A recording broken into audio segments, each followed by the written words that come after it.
আমি শিৱসাগৰ চৰাইদেউ যোৰহাটৰ বানৰ সংহাৰ দেখিছোঁ আৰু তাৰ পিছত সকলোৰে মনলৈ প্ৰশ্ন আহিছে যে ইমান পানী ক'ৰ পৰা আহিল।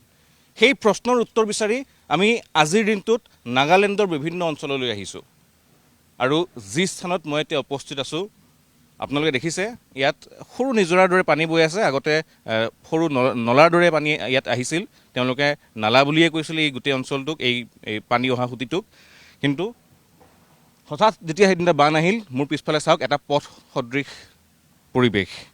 এই বিশাল অঞ্চলটোৰে পাহাৰৰ ওপৰৰ পৰা হুৰে হুৰে পানী নামি আহিছিল আৰু পানীৰ লগতে পাহাৰৰ ওপৰৰ পৰা এই ধৰণৰ আপোনালোকে গছসমূহ দেখিছে, এই ধৰণৰ বাঁহসমূহ দেখিছে, জাবৰ জোঁথৰ দেখিছে, সেইসমূহ ওপৰৰ পৰা খহাই লৈ আহিছিল আৰু আহি এই অঞ্চলটোত যিসমূহ বাসগৃহ আছিল, আমি উল্লেখ কৰিছোঁ যে যেনেধৰণে অসমত ক্ষতি হৈছে তেনেধৰণে নাগালেণ্ডতো তেওঁলোকৰ ৰাইজে যথেষ্টখিনি হেৰুৱাইছে। আৰু নাগালেণ্ডৰ মন জিলাৰ পৰিৱেশ আমি দেখুৱাইছোঁ। এয়া হৈছে ধ্বংসস্তূপ। আমি নেপালী খুঁটিৰ পৰিৱেশ যেনেধৰণে দেখুৱাইছিলোঁ, ইয়াতো কেইবাটাও পৰিয়াল বাস কৰিছিল। সেই পৰিয়ালকেইটাৰ হাততো আজিৰ দিনটোত লাম লাকতো একো বাকী থকা নাই।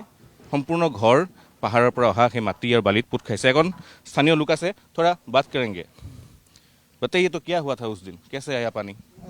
ऐसे आया है नागालैंड हलेबी मोन डिस्ट्रिक्ट 42 कंजिंजी याते नाकिनेमरा इटू चाकाते कितियाबी ना आहा बानी आहाई किने इटू नारा टांगो होय किने आही किने खोर चारटा पाँचटा इनका खोर सब पिया हो जैसे উপায় নাই। আমাখান এনেই ৰাস্তাতে বহি কিনে আছে, কিন্তু মেটে মিটিয়াখান আমাখানকে চাবলৈ আহা সোমাইতে একদম ধুনীয়াবাদ, একদম খুচি পোৱা কথা জনাই দি আছে।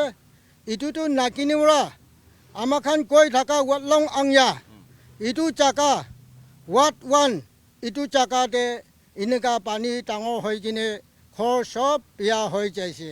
মানে যেৰকম অসম লগা যেৰকম ক্ষতি হৈছে, লোকচান হৈছে, ইয়াত বি ক্ষতি হৈছে। কিমানমান পৰিয়াল ইয়াত আছিলে? এইটো ফেমিলিটো ইয়াতে আমাখান এইটো একটা আকৌ ঘৰ একটা বিয়া হোৱা, দুইটা বিয়া হোৱা কণটোহি নাই ক'ব গ'লে। কিন্তু এতিয়া আমাখান কণ হোৱাটো এইটো 15 ঘৰটো এনেকুৱা চব বিয়া হৈ যাইছে। এইটো কাৰণে আমাখান বেছি দুখতে বহি কিনা উপায় নাই, পেৰাবলৈ বি জাগা নাই। ইটোৰ পৰা মেচিন দুইটা ফকলেন লগাই কিনা ইটো নাৰাবি হাতাই দি কিনে পানীটো যাব নিমিতে আমাখান ইটো আজি কৰি আছে। ইটো সময়তে মিডিয়াখান আহি কিনা চাই দিয়াৰ কাৰণে একদম ধুনীয়াবাদ দি আছে, কৈ কিনা খুচি পোৱা কথা কৈ দি আছে। আমি তেওঁলোকে উল্লেখ কৰিছে যে সংবাদ মাধ্যম ইয়ালৈ আহিছে, তেওঁলোকে ভাল পাইছে, তেওঁলোকৰ পৰিৱেশসমূহ আমি দেখুৱাইছোঁ। আমি যেনেধৰণে অসমৰ বিভিন্ন জিলাৰ বানগ্ৰস্ত সেই ছবিসমূহ ৰাইজৰ সন্মুখলৈ তুলি আনিছিলোঁ, একেধৰণেই ইয়াৰ উৎপত্তি যিহেতু নাগালেণ্ডৰ পৰা হৈছিল বুলি কোৱা হৈছিল, নাগালেণ্ডত কেনে পৰিৱেশৰ সূচনা হৈছিল সেয়া চাবলৈ আহিছিলোঁ। আৰু আপোনালোকে দেখিছে এয়া এটা পৰিয়ালৰ বাসগৃহ আৰু সেই বাসগৃহটোৰ মাজেৰেই এই ধৰণে এতিয়া পাহাৰৰ ওপৰৰ পৰা নিজৰা নামি আহিছে, তেওঁলোকৰ চোতালৰ মাজেৰে নিজৰা বৈ গৈছে। আৰু কেতিয়ালৈ এই পৰিৱেশ থাকিব, এই পৰিৱেশ আকৌ স্বাভাৱিক কেতিয়া হ'ব, তাক লৈ তেওঁলোকৰ সন্দেহ। ইতিমধ্যে প্ৰশাসনৰ ফালৰ পৰা, চৰকাৰৰ ফালৰ পৰা প্ৰয়োজনীয় ব্যৱস্থাসমূহ গ্ৰহণ কৰা হৈছে। তেওঁলোকে ইয়াত অত্যাধুনিক সা সৰঞ্জাম ব্যৱহাৰ কৰি এই স্থানসমূহ মুকলি কৰিবলৈ প্ৰচেষ্টা হাতত লৈছে। কিন্তু ইয়াৰ পৰা হয়তো এই বালিসমূহ আঁতৰাই দিয়া হ'ব। পৰিয়ালসমূহৰ যিসমূহ ক্ষয় ক্ষতি হৈছে সেইসমূহ কেনেধৰণে পূৰণ হ'ব। আমি যেনেধৰণে অসমৰ প্ৰসংগ উল্লেখ কৰিছিলোঁ, ইয়াতো সেই একেই পৰিৱেশ আপোনালোকে দেখিছে।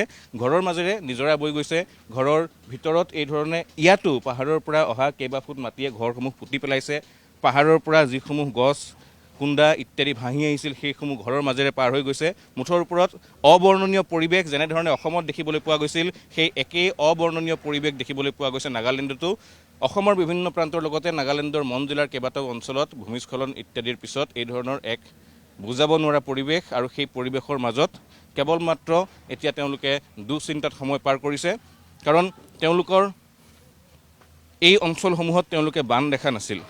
বান কেনেধৰণে হয়, বানৰ পাৰ্শ্বক্ৰিয়া কি, বানে কিমান ক্ষয় ক্ষতি কৰিব পাৰে, এই বিষয়সমূহৰ সৈতে তেওঁলোকৰ যুগ যুগলৈ কোনো ধৰণৰ সম্পৰ্ক নাছিল। কিন্তু আজিৰ দিনটোত দেখিছে এয়া ঘৰৰ আধালৈকে পাহাৰৰ পৰা যি মাটি নামি আহিল, পাহাৰৰ পৰা যি বালি নামি আহিল, সেইসমূহে পুতি পেলালে। বানৰ অভিজ্ঞতা তেওঁলোকৰ হ'ল আৰু সেই বানে তেওঁলোককো সম্পূৰ্ণৰূপে ধুই লৈ গ'ল।